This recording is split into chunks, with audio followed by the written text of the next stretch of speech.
Mollé Mystery Theater.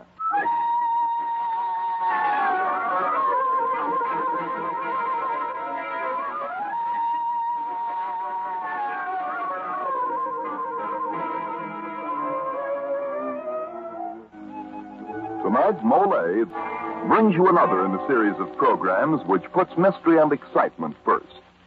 Each Tuesday night at this time, you hear one of the great mystery stories selected from either the famous classics or from the best of the moderns by Mr. Jeffrey Barnes.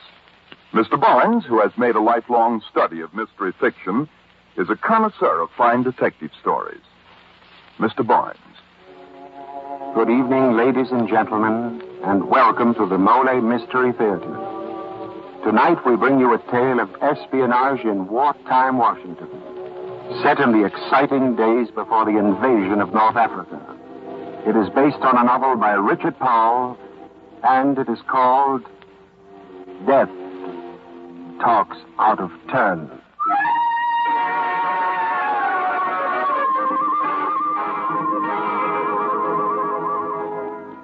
Now, before our Mollé Mystery Theater play begins, and now to our Mollé Mystery presentation, Death Talks Out of Turn. Friends, I want you to meet Lieutenant Andy Blake, who is here in the studio to tell you his own story. Lieutenant Blake. Thank you, Mr. Barnes. It was October 1942. And wartime Washington was quite restful until my wife, Arabella, arrived. I'd been commissioned in the Army several months before and had reported in Washington, leaving Arab behind to join me later. I thought that when Arab arrived, my troubles would be over. But I must have been nuts. 5 months of married life should have taught me better. Anytime Mrs. Arabella Blake wraps a guy in cotton wool, he better not strike a match, for it's likely to be gun cotton. Like most of Arab's acts, her arrival in Washington was unannounced. I was finishing up my work in the Pentagon building one evening, only half conscious that something was brushing the back of my neck. Even if there are 8 girls to every man in Washington, Andy, when I kiss a man, I expect to get his attention. Arab! Where did you come from, darling? I have a job in Washington as a secretary. And guess where? In the office of the chief of ordnance. I'm not sure I like you working there. They've got too many things you want to shoot. Oh, Andy, you're glad I'm here, aren't you? Glad you're here. Why, gosh, when you came in, Oh, look, Arab, I never could say these things properly. Oh, you need to be stirred up, Andy. You've been here 2 months, and you're still a first lieutenant. No citations, no ribbons, not even a badge for pistol marksmanship. The way I handle guns, I'll get a badge and a military funeral at the same time. But meanwhile, we've got to find a place for you to stay. Oh, I have a room already, Andy. What? It's not half as hard to find a room as they say. There must be a catch somewhere. How did you get this room? I heard somebody on a bus say that there was a vacancy at a place out on Northwest Tube Street. So I went there and I took it. I didn't know people in Washington talked out loud about vacant rooms. I thought they whispered. Well, I was sort of eavesdropping. I suspect I won't approve of this. Well, while I was eavesdropping on people talking on buses, I heard a man say, "We're having trouble renting that vacant room at 5797 Q Street. None of the girls have been exactly right." Well, what's so suspicious about that remark? Well, I didn't like the way the man said it. What was he like? Short and fat and, I think, bald. Gave me the creeps. Andy, I'm sure he's a spy. Oh, I don't believe it for a minute, sweetheart. But I'm going to have a look at that room of yours.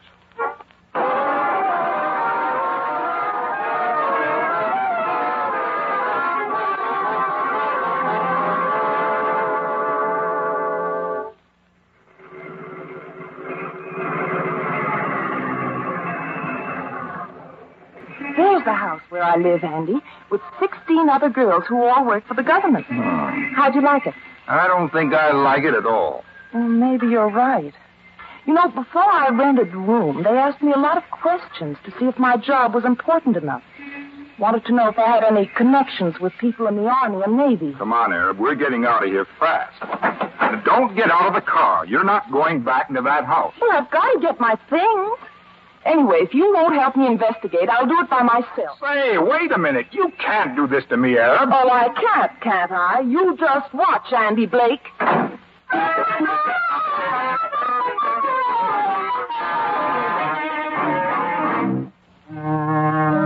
I was still angry enough at Arab the following morning not to call her at her office. Oh, I had some vague idea of letting her suffer until she called me. But like most of my other ideas about Arab, this one didn't work out either. I soon found out it was I who was apologizing to Arab. Of course, you were wrong, Andy, dear. Look, Arab, I wish you'd give this thing up. There probably aren't any spies at the house at all. And if there are, all we have to do is report it to my superior officer, Colonel Parker. Let the Army handle it. They're better equipped. Oh, that's perfectly silly.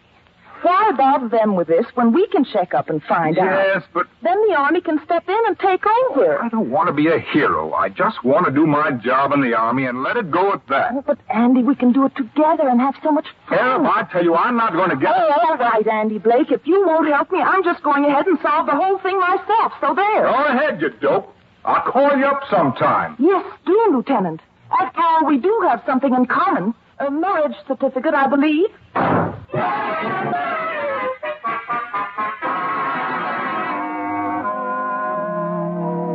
The more I thought about the situation, the more worried I became about Arab.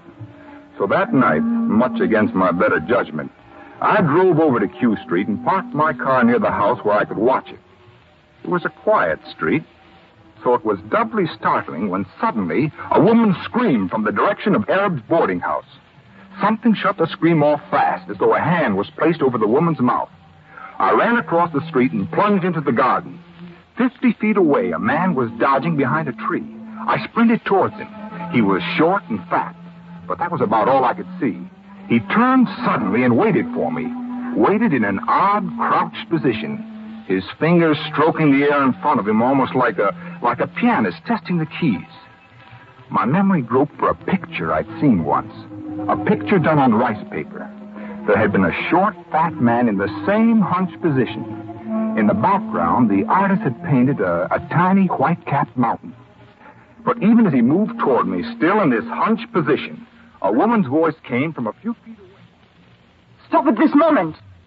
I am Mrs. Fielding, Lieutenant Blake. I own this house, and your pretty wife has been boarding with me for a week. I think you should beg the lieutenant's pardon, Mr. Jones. I beg your pardon, Lieutenant. You came at me so fast, I failed to note your insignia. Well, a woman screamed. Was it you, Mrs. Fielding? Something ran through the bushes. A rabbit, perhaps, or a cat. I am nervous. Would you like me to see you into the house? No, I don't think so. Thank you. Well, then, good night. I've not apologized properly for my foolish actions, Lieutenant. But you are also very foolish.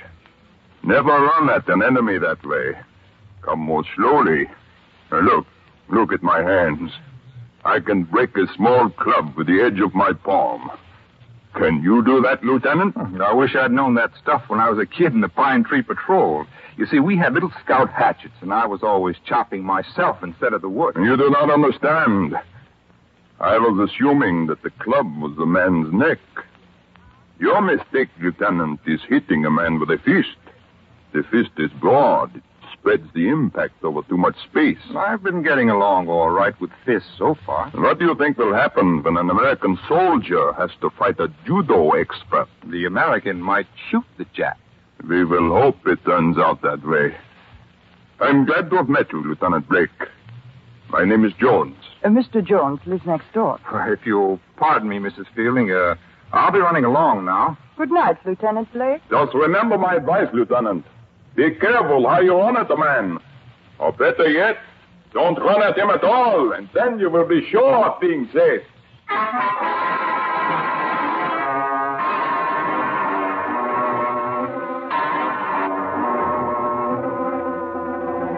There was something about Mr. Jones I didn't like. I wanted to find out more about him. So I circled around the block, cut through a garden, and ended up at the back door of his house. The door was unlocked. I stepped inside and listened. There was no sound. Then I started my search using a flashlight. There was nothing downstairs, so I went up to the second floor and entered a huge study. I found a newspaper clipping there that had been torn out violently. The story was about a recent broadcast picked up by the FBI from a station inside Germany. A man calling himself Gustav Heinz had told the German people that if only Himmler and his Gestapo were kicked out, all of Germany's troubles would be over. I had heard of those broadcasts. We believed the stations to be backed by the German military leaders, the old Junkers. There was nothing else in the study, so I snapped off the flashlight and peered out of the window. I could barely see the house across the street. But as I watched, something stirred in the garden below. A figure was stealing toward Mrs. Fielding's house. The figure stepped across a starlit space, and I stopped breathing. The prowler was Arab. Well, I knew Mrs. Fielding and Jones were inside the house, and that if Arab was planning to eavesdrop again, they would be sure to catch her. I had to get her attention. My hand grabbed a straight wooden chair and slammed it through the window. I stuck my head in the opening and let out a yell. Suddenly, I heard a door slam downstairs. The fat man must have run out of the house next door the minute he heard the crash. I could picture him creeping up the stairs, feeling the air ahead of him with those clutching fingers. My best chance was to wait for him to make a noise. I pressed back against the wall of the room and waited. Somewhere in that house, death was moving toward me. My breathing was getting louder, like a guy in the last stages of asthma. I tried to hold my breath. Now a sound of breathing was coming up the stairs. Somebody else was breathing. The fat man was somewhere near me. I felt around me in the darkness until I finally found a weapon, a small statuette. I flung it in the direction of the breathing and grabbed for my flashlight. The beam showed the fat man in the center of the room struggling to get his gun out of his pocket. The statuette had missed. I could see the gun coming from his pocket, but I stood there, frozen. Then another voice spoke somewhere within the room. The most welcome sound I have ever heard. It was Arab. Drop that gun. Hunter! Keep that light in his eyes. Don't worry, I will. Now, just hold that pretty pose, Mr. You'll never get the man. Oh, it sounds like a light. Of course, darling. Now let's get out of here. Hurry.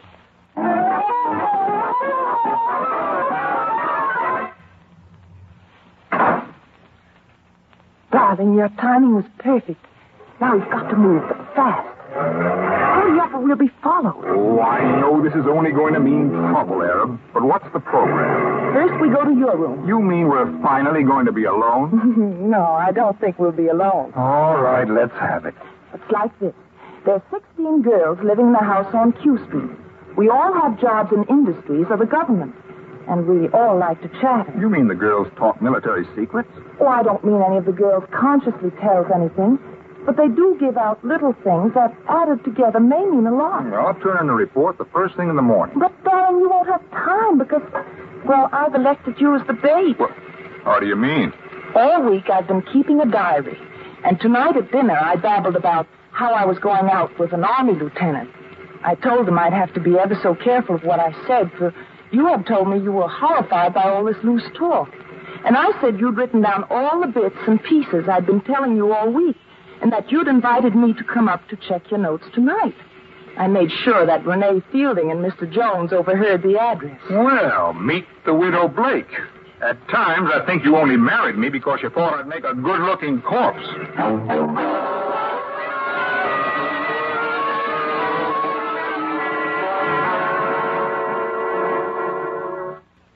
Well, while we're waiting here in my room for your Mr. Jones, where are those notes of yours? Well, here's the one about Jane, who works in special service. After finishing breakfast, she suddenly pulled a word in Arabic on us. Well, what's suspicious about that? Jane has no interest in anything geographic. She happens to work in special service, and that's the branch that puts out guidebooks for soldiers. Well, what else? Ruby works for the Office of Petroleum Coordinator. She made an interesting remark the other morning about invasions taking a lot of oil. Arabic oil. Go on. Libby works in the State Department. Day before yesterday, she was asking Mrs. Fielding about what Darlon was like. Darlon's more important in North Africa than Bataan or Laval. Jean's boyfriend is a second lieutenant in the 1st Armored Division. Was last reported at Indio, California. Jean said the next letter she got from him would have an APO number.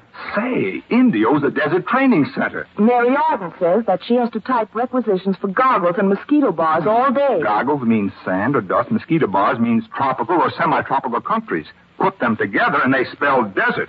Ginger works for Transportation Corps, and she was talking about shipping locomotives for narrow-gauge railroads. North Africa again. But, Andy, what does all this add up to? It adds up to the fact that the joint Allied operations against the enemy in North Africa is already underway, and that Jones and Mrs. Fielding know about it. Holy smokes!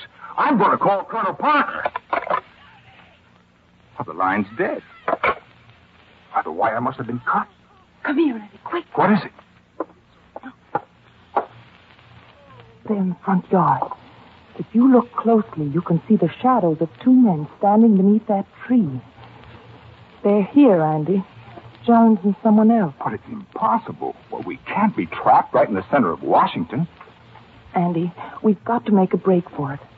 I'll go first, out the back door.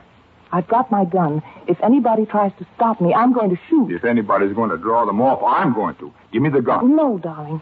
I'm the one who can shoot, so I'm going first. One of us has to get away, and this is the best chance. But do you think... Andy, if anything happens, I'm sorry I used to steal all the covers from you and use up all the bath towels after a shower. Goodbye, darling. Well, wait a minute. Why, that little idiot. Why did she leave now? Arab! Arab! Where are you?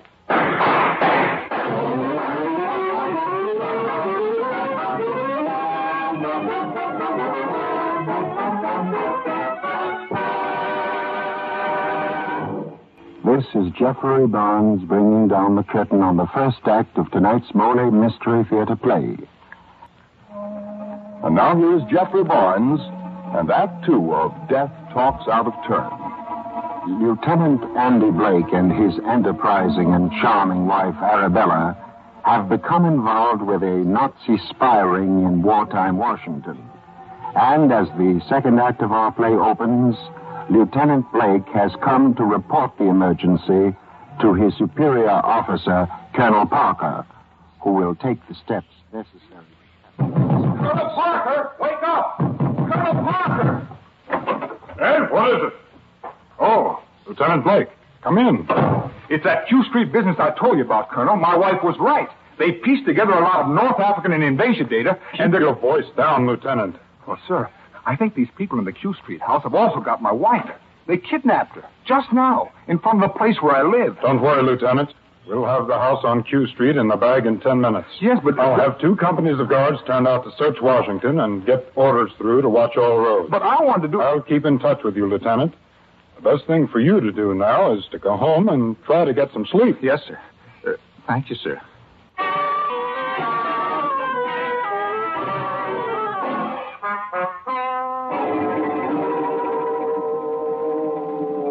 But I couldn't get some sleep. I kept thinking that Arab might be merely a small huddled shape somewhere. I got into the car and drove back toward Q Street. Suddenly, a block away, my headlights gleamed on a small white sports shoe lying by the side of the road. It was Arab's. I stopped the car, leaped out, and bent over to pick it up. It was too late when I saw the club swinging from my head.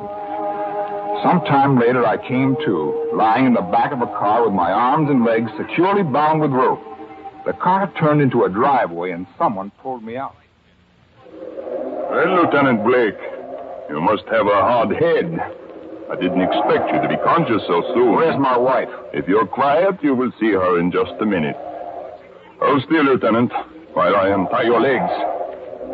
If you will notice, Lieutenant Blake, you're now in a very lonely section along the Atlantic coast. The house here was once used by rum runners during Prohibition, but it has been well stocked with ammunition for just such emergencies as this. Come on, Lieutenant. Your legs are untied. We're going in. Joey! Joey! Well, Chief, I see you got the little Boy Scout. You may sit in that straight chair, Lieutenant. I think we will leave your hands tied. You've caused too much trouble. Joey, tie up his legs again. Andy, are you all right? Oh, nothing wrong but paralysis of the brain. That and the company we find ourselves in. You are amusing, Lieutenant. You're pretty killing yourself, Mrs. Fielding. But how are you and Jonesy and this mug going to get out of this? Our Army and Navy isn't asleep, you know. Your defense command has no chance. Give us the German Army and the Navy and the Air Force, and we The Gestapo will rule the world. Chief, it is late. We've got to get moving. Lieutenant, you will see how well the Gestapo works. Our submarine is waiting off the coast. All I have to do is signal her and we will be picked up. I'm so sorry to disappoint you, Lieutenant. I know you're thinking I will signal with a light and one of your destroyers will see it. But you are wrong. Our signal light is an infrared ray. Can only be picked up by a photoelectric cell. Andy, is there really one of our destroyers out there? Of course there is, Mrs. Blake. I've seen one in the last few minutes. But it will do you no good. You Americans are too stupid. So, you have the plans for our invasion of North Africa, Herr Jones, and now you're going to signal them to the commander of that submarine. But what's to prevent the submarine commander from taking all the credit himself, huh? All right. You work for Himmler. But who does the sub-commander work for? Admiral Canaris of the German Naval Intelligence, of course. But do you think that sub-commander and Admiral Canaris will give you a build-up? Do you know what's going to happen to you? Why, no, of course not. What do you mean? In a few minutes, the sub-commander will see you coming out in a rubber boat. He'll tell his men that there are Americans in the boat. 10 rounds of rapid fire. 10 rounds, Jonesy, and you'll be... Stop it! Stop it, I tell you. We'll see who gets the credit. I won't give the plans to the sub-commander. I'll use the shortwave set. But the destroyers can pick up that A stuff. chance in 100. One destroyer cannot cover the entire shortwave band. We'll take a chance. Joey, get the code book in the lower right-hand door. Get paper and pencil. First sentence, Jones to Ulick.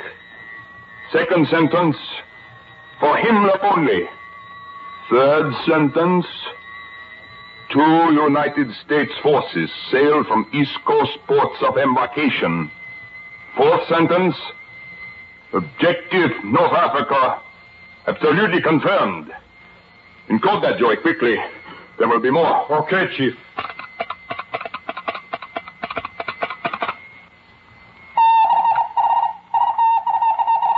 There it is. Give me the message, Joey. Andy, why did you talk into using the short wave? But with them using a shortwave radio, our men will be able to locate the target, this house, and start shooting. Any minute now. There it is! Come on, boys! Lay it in the lap! Watch for this one, Jonesy! Come on, boys! Right 1, double O, down 5! 1, 2, 3, down! Joey, Lenny, grab all the papers. Hurry up, Joey! Hurry up! They've got their bracket now. No change, no change. Hurry up, Joey! Hold on to your hat, Arab, darling. I'd rather hold your hand. I wish I could think of something deathless to say. I love you, Andy. I love you. That's deathless enough.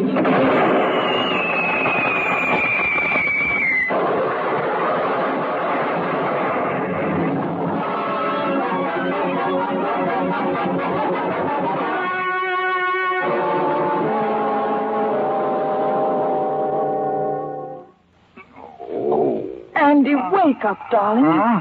You've got to. What happened? What am I doing here? You threw a hand grenade at Jonesy after the explosion that wrecked the house. Oh. Just as he fired his .45 at you. And missed. What about the grenade? Didn't go off. It didn't. You aren't wounded, really. Only a little burned.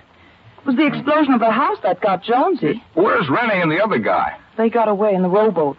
Submarine must have picked them up. And why didn't the grenade go off? They don't go off unless you pull the pin, dear. I never even fired a BB gun. How would I know you had to pull a pin? Andy, you must have thrown it like a baseball. You hit him right in the head. I did? You can throw grenades that well, darling. We'll have some special ones made just for you. Without pins. But I saw a flash, and there was an awful noise. .45 makes an awful racket when it's shot off right in your face. You just got some powder burn. What about the submarine? I think our destroyer got it, Andy. Was out there putting over depth bombs while you were out. The noise just stopped this minute. And we've got to get right back to Washington and make a report. To think this all started because a few people forgot and talked about their work. Oh, if they'd only kept their mouths shut, none of this would have happened, Arab. Nor could you have overheard any of it and got us mixed up in it. Oh, Andy, darling, I won't ever try to stir things up again. From now on, I'll be quiet like a mouse. Well, all I can say is, if you're going to be a mouse, darling, heaven help the cat.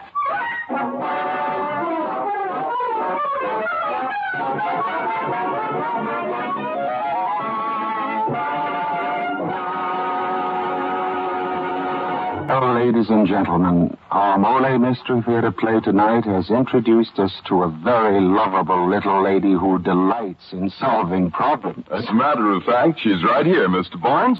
Ladies and gentlemen, Mrs. Arabella Blake. Thank you, Dan. And now Jeffrey Barnes. So, mystery fans, we invite you to be with us next week for that mystifying adventure thriller,